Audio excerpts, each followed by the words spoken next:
Reflection એનો અને આમાં મોબાઈલમાં અમુક વિડીયો हासिल है शक्तिशाली राजाओं ने और कई बड़े बड़े युद्ध किए, परंतु मेवाड़ के शासक महाराणा प्रताप जिन्होंने अपने देश की स्वतंत्रता और स्वाभिमान के विरुद्ध लड़ा और अकबर के साम्राज्यवाद के उद्देश्य को सफल नहीं होने दिया।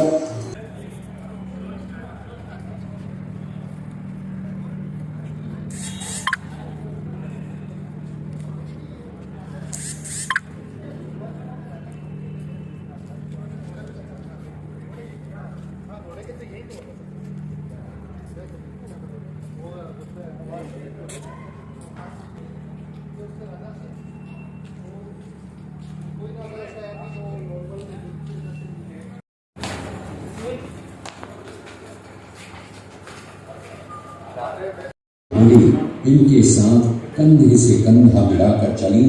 इस सपने को साकार करने के लिए उन्होंने अपना सब कुछ न्यौछावर कर दिया।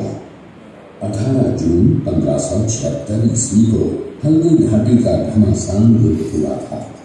हल्दी घाटी का युद्ध 5 किलोमीटर लंबे और 200 मीटर चौड़े क्षेत्र में हुआ। आप लोग सभी संग्रहालय में खड़े हैं। संग्रहालय से 200 मीटर की दूरी पर चेतक की समाधि है, जहां पर महाराणा प्रताप के स्वामी भक्त घोड़े चेतक को दफनाया गया था।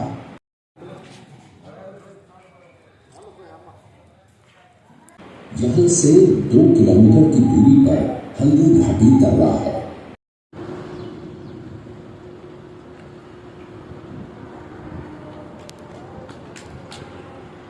प्रताप की ज्येष्ठता और योग्यता को ध्यान में रखते हुए सरदारों ने उनको राजगद्दी पर आसीन किया। होली के दिन उनका गोविंदा में राज तिलक हुआ। उस समय तक लगभग सभी राजाओं ने अकबर की अधीनता स्वीकार कर ली थी। एकमात्र महाराणा प्रताप ने अपना मस्तक अकबर के आगे नहीं झुकाया। प्रताप मुगलों से लोहा लेने की तैयारी में जी जान से जुट गए। मेवाड़ की प्राचीन राजधानी चित्तौड़गढ़ का है। इसी किले के अंदर महाराणा प्रताप का बचपन बीता था। इस किले की तलहटियों में महाराणा प्रताप ने अपने गुरु से शिक्षा प्राप्त की थी। ये किला 12 वर्ग किलोमीटर में फैला हुआ है। इस किले पर जब भी विदेशी आक्रांताओं ने आक्रमण किया और उस आक्रमण में कोई भी राजा व सैनिक वीर गति को प्राप्त कर लेते, तो उनकी पत्नियां वीरांगनाएं अपने सतीत्व की रक्षा करने के लिए जलती हुई अग्नि में कूद प्राणों को त्याग देती थी, जिसे हम जौहर कहते हैं। चित्तौड़गढ़ में 3 मुख्य बड़े जौहर हुए थे।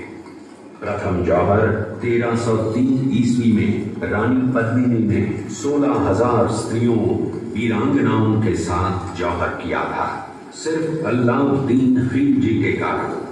दूसरा जौहर 1535 ईस्वी में गुजरात के शासक बहादुर शाह के आक्रमण के कारण रानी कर्मावती ने वीरांगनाओं के साथ किया। और तीसरा जौहर 15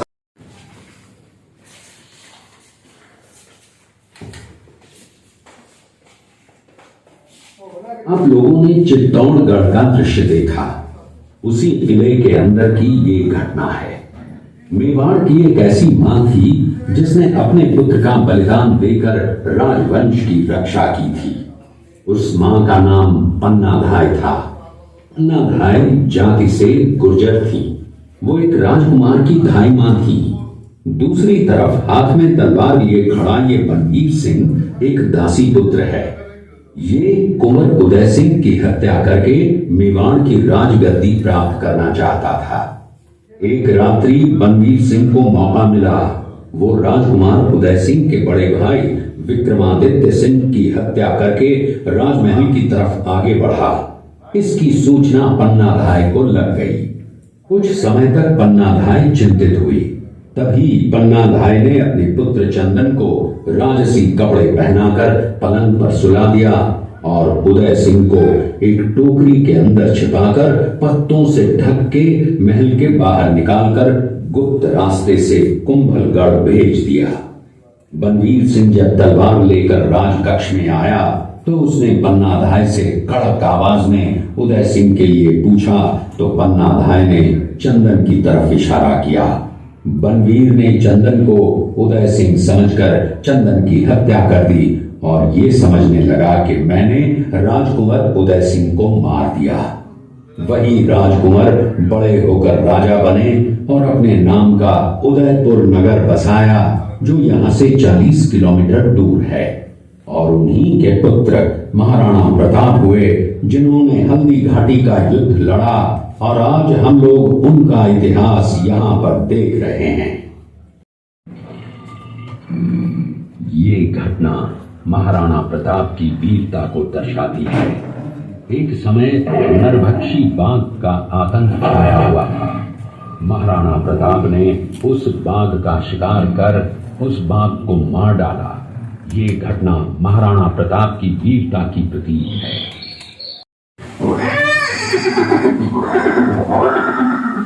ये दृश्य महाराणा प्रताप और सुविख्यात स्वामी भक्त घोड़े चेतक के अंतिम मिलन का है।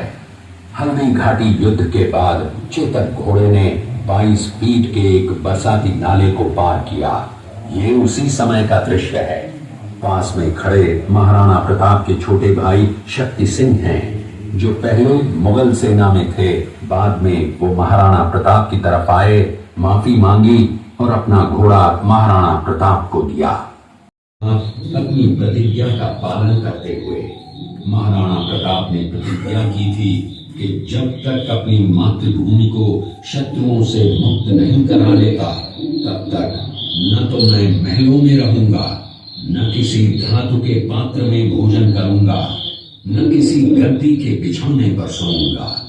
पत्ते ही भोजन के पात्र होंगे, जमीन ही बिछौना होगा।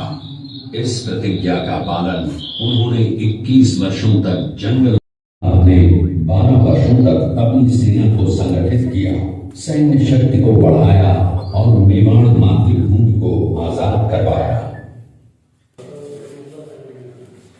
ये सारे महाराणा प्रताप के सैनिक और सेनापति जो हल्दी घाटी युद्ध में महाराणा प्रताप के प्रमुख सहयोगी है, सभी अलग अलग क्षेत्रों के सैनिक और सेनापति देखते हुए आगे नंबर लेंगे आपसे।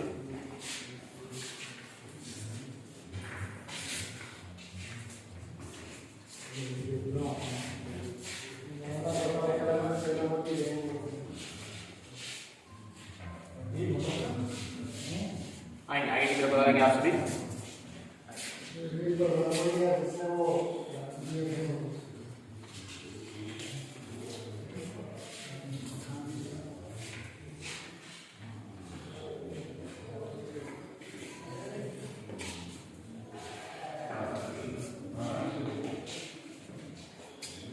आगे का इंतजार हो रहा है।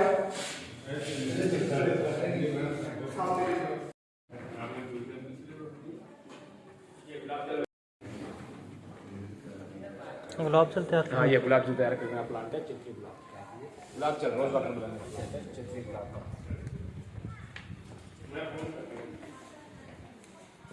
अरे गुलाब जल गुलकंद शरबत देखो आओ जैसा भोपा बोलते हैं, वो जैसे पुराने जो देवी देवता हैं उनके सामने बैठ के और वो मंत्रों से उसे कि वो ठीक करते हैं, उसको प्रदर्शित करें।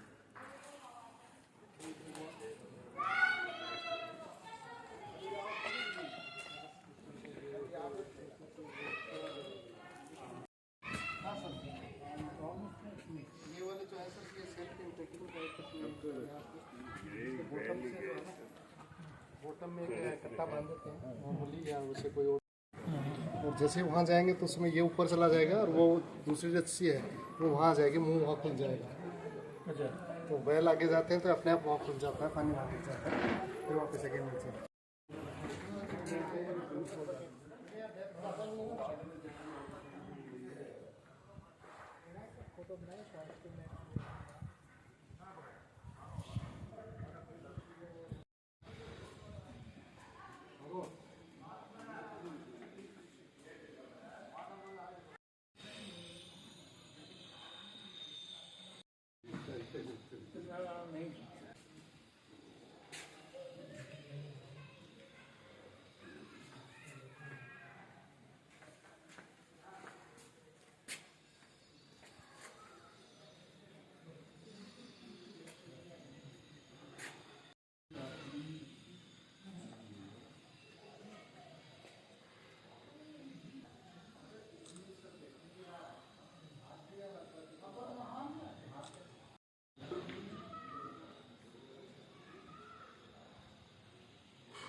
योगी गन्ने का रस हाँ घिसे एक बार एक हाथ पी दो है बाकी तो वो है।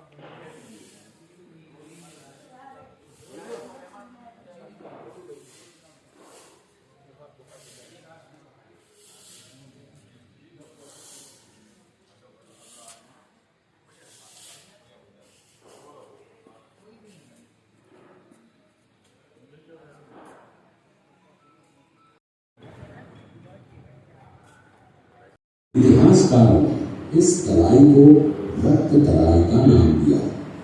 इस युद्ध में ग्वालियर का एक पूरा राज परिवार जिसमें राजा रामशाह तंवर और उनके दोनों पुत्र थे शहीद हो गया।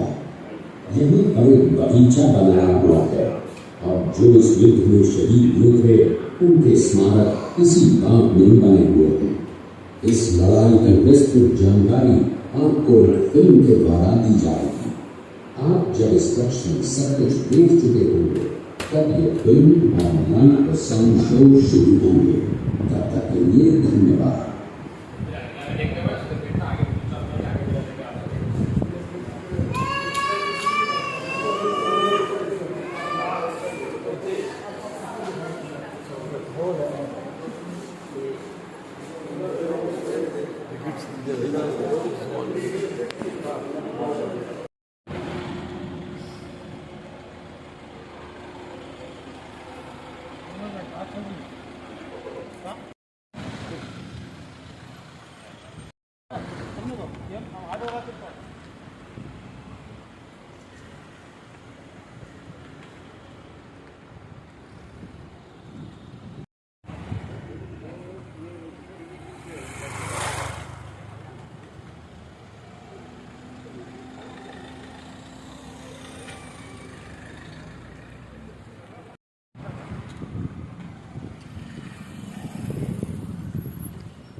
सीढ़ी